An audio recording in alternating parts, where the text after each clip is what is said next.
una situación que ya digamos, no es inédita en la Argentina y ya se veía venir que se iba agravando, porque nosotros vivimos a lo largo de este siglo, ¿no? Un modelo económico que, si bien es cierto que garantiza la generación de dólares, porque ¿cómo genera un país los dólares genuinos? A través del comercio exterior. Exporta mucho más de lo que importa y eso le da la diferencia. Y nosotros en ese sentido hemos tenido una economía que ha generado a lo largo de este siglo más de 200.000 millones de dólares de superávit.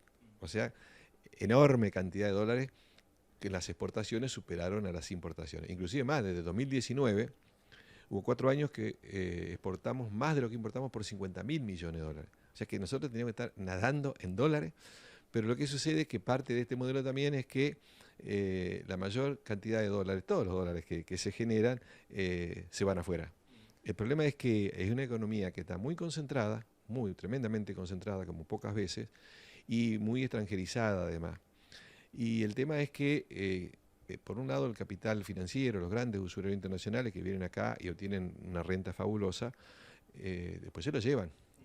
Ganan mucho, ganan en pesos, por ejemplo, a través de las LELIQ, las inversiones que hacen, que hoy están LELIQ y pase de activo, lo que el Banco Central toma, ¿no es cierto?, de los inversores, especuladores, están en más de 20 billones de pesos y le están dando una tasa de interés efectiva anual que es más del 210%. O sea, están ganando una renta fabulosa sin hacer nada encima, es con plata de otro. Entonces, eso genera, por un lado, después una necesidad de que esos capitales vienen a multiplicarse acá en pesos, pero se van en dólares. Y las grandes corporaciones, los mercados cada vez más concentrados, obtienen también ganancias en pesos, pero después se las llevan afuera en dólares. Entonces, este es el problema, que nosotros generamos dólares, pero somos saqueados. Hay un saqueo fenomenal. De manera de que la base estructural es que periódicamente faltan dólares, saquean. Y cuando faltan, los mismos saqueadores, los mismos especuladores nos prestan dólares de afuera, pero para que el Estado después se los venda barato y se los puedan llevar. Y el Estado queda endeudado. Entonces cada vez tiene más problemas para poder pagar. Entonces este es un poco el fondo de la cuestión. Ahora, cuando hay situaciones como coyunturales, como las elecciones, entonces ahí el problema se hace mucho más grave. Primero porque, por un lado, los saqueadores, inclusive los exportadores, que son los que ganan cuando se devalúa, ganan a costa de que pierde el grueso de la sociedad, tratan de que aumente, de presionar más, ¿no es cierto?, el gobierno, para que haya devaluación y para que aumente el valor del dólar. Y eso hace de que se traslade a la inflación. En la Argentina aumenta el dólar, hay inflación. Y también en la Argentina es que aumenta el valor del dólar, inflación, y cae el poder adquisitivo de la gente. Entonces, esto se agrava en estos momentos. Y bueno, ahí en esa base estructural, si se mantiene el mismo modelo económico, si mantienen las mismas políticas, el único camino que tenemos es este camino hacia yo digo, ¿no?, la depredación del territorio y la destrucción de la sociedad, porque ya tenemos más del 50%, si medimos bien la pobreza, más del 50% de la población está viviendo en situación de pobreza, en una sociedad que tiene todo para vivir dignamente. O sea, somos 46 millones de personas en un mundo de viven 8.000 millones y tenemos uno de los territorios que está produciendo alimentos para alimentar a más de 400 millones y no puede alimentar a los argentinos. Entonces, hay un modelo económico que tiene como base este problema. Y hay políticas económicas que, en lugar de cambiar, están convalidando esto. Lo que sucede es que esta situación social afecta fundamentalmente en las elecciones a quienes aspiran a seguir gobernando, ¿no es cierto?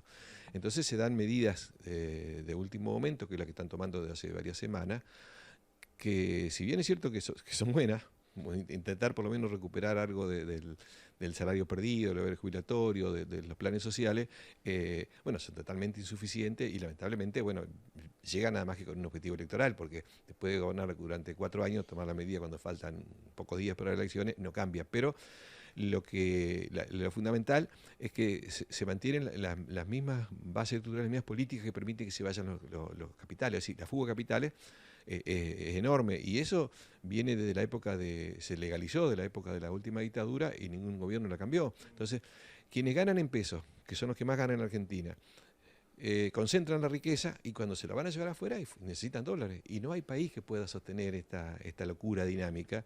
Y en la medida que sigan estas políticas, lamentablemente, bueno, las propuestas de los candidatos que pueden llegar a ser presidente no tienen diferencias esenciales, han aceptado que sea el Fondo Monetario el que defina la estrategia de la política económica en Argentina, y el Fondo Monetario es el representante de los capitales usureros más poderosos del mundo. O sea, lo último que le preocuparía al Fondo Monetario es la situación económica y social de la Argentina. Profesor, de la mano de este dólar a 1000, el dólar blue, aparece o empieza a resonar muchísimo más el concepto de hiperinflación, que ya tiene un historial en la Argentina. ¿Qué tiene que saber la gente sobre esto? Esto se trata, no es una cuestión técnica, es una cuestión económica y política fundamentalmente. Es decir, quienes están presionando para que aumente el valor del dólar, como presionaron, por ejemplo, con los golpes de mercado en el año 89, cuando Alfonsín tuvo que anticipar por una hiperinflación, es un manejo, una manipulación de los grandes operadores sobre un mercado de dólares y el mercado paralelo que no maneja muchos dólares, es decir, que tienen la capacidad de... Entonces, esto es algo que no se puede definir de antemano cómo va a pasar, podría llegar a pasar. El tema es que una hiperinflación significa ya un hecho que va a agravar, yo diría que es un ataque masivo a la calidad y a las condiciones de vida de la gente, y no sé si se arriesgarán los sectores más poderosos a patear el tablero y decir, bueno, que no sea el 50, sino el 80% de la población que vive en pobreza, porque se les puede ir de las manos. Están tirando demasiado, están saqueando demasiado.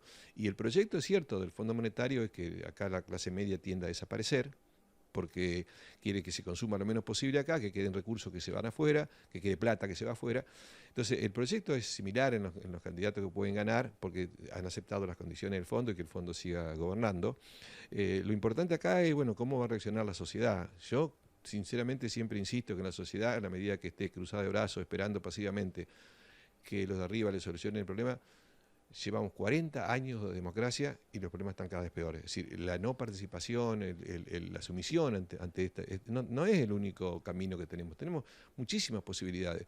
Deberíamos estar mucho mejor, pero hay que involucrarse, participar y fundamentalmente yo rescato, ¿no es cierto?, siempre los espacios que me dan muchos medios, en especial ustedes, Canal 11, para poder explicar a la sociedad y tratar de sacarla digamos, de esa postura un poco de confort, pero que cada vez va a ser menos confort, ¿no?